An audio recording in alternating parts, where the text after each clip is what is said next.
আৰু আজি দিল্লীত চূড়ান্ত হ'ব অগপ বিজেপিৰ আসন ভাগ বতৰা আৰু ইতিমধ্যে ৯৯% চূড়ান্ত হৈছে ভাগ বতৰা এখন বা দুখন আসনতে এই মুহূৰ্তত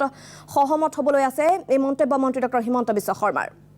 আৰু বিয়লি ১ বজাত দিল্লীৰ ৰাওনা হ'ব মুখ্যমন্ত্ৰী সৰ্বানন্দ সোণোৱাল বিত্তমন্ত্ৰী ডক্টৰ হিমন্ত বিশ্ব শৰ্মা ৰাজ্যিক সভাপতি ৰঞ্জিত দাস সাধাৰণ সম্পাদক দিলীপ শইকীয়া আৰু অগপৰ নেতৃবৰ্গ আৰু ইয়াৰ পূৰ্বে দিছপুৰত ঘনে ঘনে অনুষ্ঠিত হৈছে অগপ বিজেপিৰ বৈঠক মঙ্গলবাৰে মাছনিশা পৰ্যন্ত বৈঠক হোৱাৰ পাছত আজি পুনৰ পৰা অগপৰে বৈঠকত মিলিত হৈছে মন্ত্ৰী ডক্টৰ হিমন্ত বিশ্ব শৰ্মা মন্ত্ৰী অতুল বৰাৰ চৰকাৰী বাসগৃহত প্ৰায় এঘণ্টাজোৰা বৈঠকত উপস্থিত থাকে মন্ত্ৰী কেশৱ মহন্ত সত্যব্ৰত কলিতা ফণীভূষণ চৌধুৰী কমলা কলিতা উৎপল দত্ত আজি দিল্লীত চূড়ান্ত হ'ব অগপ বিজেপিৰ আসন ভাগ বতৰা আৰু ইতিমধ্যে ৯৯% চূড়ান্ত হৈছে এই ভাগ বতৰা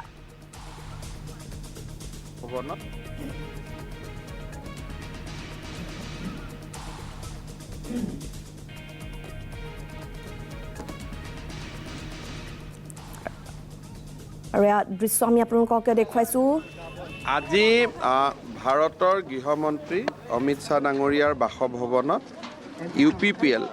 আৰু AGP দলৰ সৈতে এলানি বৈঠক অনুষ্ঠিত হ'ব আৰু গধূলিলৈকে AGP আৰু UPPLৰ লগত ভাৰতীয় জনতা পাৰ্টিৰ মিত্ৰতা চূড়ান্ত হোৱাৰ সম্ভাৱনা আছে যেহেতু কালি নিশাৰ ভাগলৈকে বৈঠক হৈছিল এতিয়া দিল্লীলৈ যোৱাৰ আগত পুনৰ অগপৰ নেতৃত্বৰ সৈতে আপুনিও বৈঠকত মিলিত হৈছে কিমান একো নাই যিখিনি যিহেতু দিল্লীত আমাৰ ৰাষ্ট্ৰীয় দলৰ নিয়মটো এনেকুৱা যে যেতিয়া আমি দিল্লীলৈকে যাওঁ ৯৯% সমস্যা সমাধান কৰি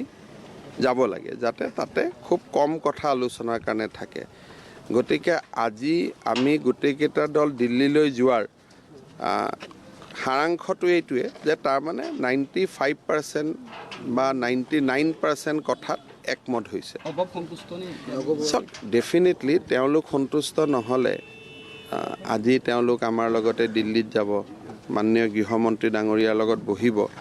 আৰু সেইটো পৰ্যায়লৈকে যেতিয়া যোৱা হয় তেতিয়া তাত আলোচনাটো ১ৰ পৰা আৰম্ভ নহয়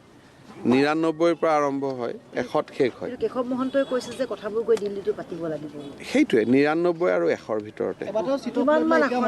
নাই খুব বেছি এটা বা দুটা চিট গোটেইখিনি থাকিব নেকি তেনেকুৱা কথা নহয় এটা বা দুটা চিটত কথা পাতিবলগীয়া আছে যিটো আমাৰ পৰ্যায়ত ইয়াত পাতাত অসুবিধা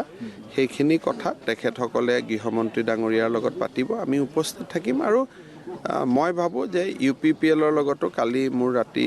কথা বতৰা হৈছিলে UPPLৰ লগতো বিশেষ কোনো সমস্যা নাই আৰু গণ পৰিষদ দলৰ লগতো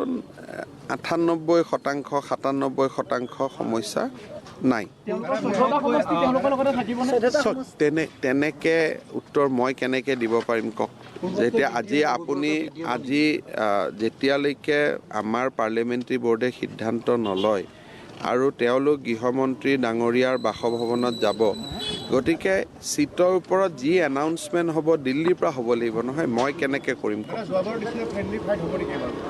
চাওক এই গোটেই কথাটো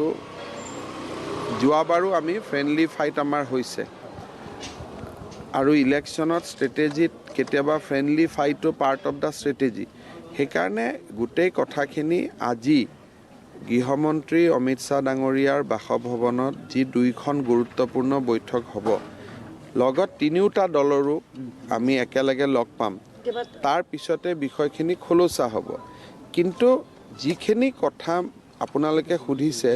তাৰ প্ৰশ্নৰ উত্তৰটো মই এইকাৰণেই দিব নোৱাৰোঁ যিহেতু ইমান এটা উচ্চ পৰ্যায়ত বৈঠক হ'ব বৈঠকৰ আগতে যদি মই গোটেইখিনি কথা কৈ থৈ যাওঁ তেতিয়া বৈঠকখন হোৱা নোহোৱাৰটো মিনিঙে নোহোৱা হৈ গ'ল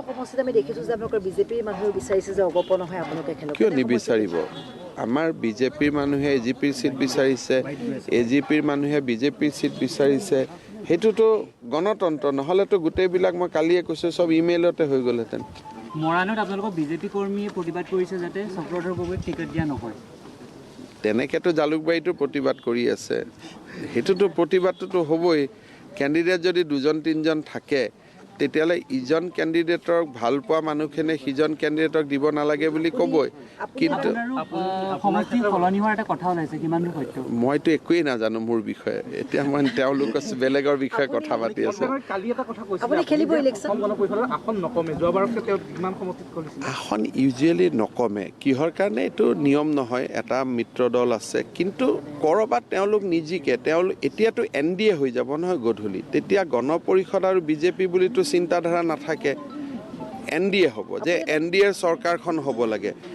NDAৰ চৰকাৰখন যদি হ'ব লাগে আমাৰ পৰিচয়টো আজি গধূলিৰ পৰা NDA হৈ যাব পৰিচয়টো আৰু AGP বিজেপি নাথাকে সেইকাৰণে গোটেই কথাখিনি NDAৰ চিট নকমে ক'ৰবাত বিজেপিৰ এটা কমিব পাৰে AGPৰ বাঢ়িব পাৰে ক'ৰবাত AGPৰ এটা কমিব পাৰে বিজেপিৰ বাঢ়িব পাৰে it is a part of the strategy আপুনি এটা কথা কৈছে সলনি হ'ব পাৰে কাৰণ যিটো এই গোটেই কথাখিনিতো এটা মুকলি মন লৈ গৃহমন্ত্ৰী ডাঙৰীয়াৰ ঘৰত সকলো যাব কিন্তু মই এটা কথাই কৈছোঁ যে ৯৫% ওপৰত সমস্যা নাই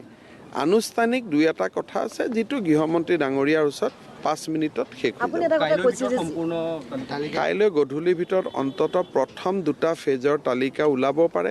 আৰু হয়তো যিহেতু আমাৰ ভিতৰত বহুত একো কৰিবলগীয়া নাই হয়তো একেলগে তিনিটা ওলাই যাব পাৰে ডিপেণ্ড কৰিব মাননীয় নাড্ডাজীৰ আপুনি ওপৰত এটা কথা কৈছিল যে পাৰফৰ্মেন্সৰ ওপৰত বেছ কৰা হ'ব আৰু গোটেই বিষয়টো এতিয়া চবৰ ওপৰত বেছ হৈ গ'ল কালি আপুনি কৈছিল। আমাৰ ইলেকশ্যন কমিটিৰ মিটিং হৈ গ'ল আজি AGPৰ লগত বৈঠক হৈ গ'ল যিমান যি কথা কৈ আছিলোঁ গোটেইখিনি সমাহিত কৰি এতিয়া শেষ হৈ গ'ল আৰু খালি 2-3% কাম বাকী আছে আজি গধূলি হৈ গ'ল এতিয়া যদি মই বৰহমপুৰত কি হ'ব কওঁ আজি মই যেতিয়া মিটিঙত যাম যোৱাৰ লগে লগে মোক কি ক'ব যে তুমটো চব কৰকে হি আয়া হে তো হমাৰা পাছ কিয় আয়া হে তো আপোনালোকে মোকনো কিয় এনেকুৱা প্ৰশ্ন সোধে ৰাজ্য দলে কালি কৈছে ৰাজ্য দলৰ এখন সংবাদমেলত কালি কৈছে যে অখিল গগৈয়ে আহ্বান জনাইছে সকলো বিৰোধী একত্ৰিত হৈ বিজেপিক হৰুৱাৰ স্বাৰ্থত একত্ৰিত হ'ব লাগে লিষ্টত আমি আছো নে নাই আমাক বেলেগ কৰি ৰাখিছে নে আমাকো লগত ৰাখিছে যদি আৰু বেলেগে কৰি ৰাখিছে কি কমেণ্ট দিম যদি লগত ৰাখিছে কমেণ্ট দিওঁ লগত ৰাখিছে নে বেলেগ কৰি ৰাখিছে কি ক'ব আমাক যেতিয়া বেয়াই পাই নোৱাৰো আমি কি ক'ম যদি কোনো আমাৰ যোৱাকালি গধূলি নিৰ্বাচনী কমিটিৰ বৈঠক হৈ গ'ল এতিয়া তাত যি মানুহৰ নাম নাই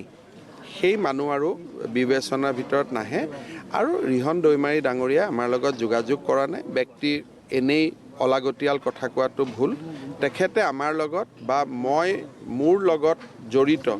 বা মোৰ ইক'চিষ্টেমত থকা কাৰো লগত যোগাযোগ কৰা নাই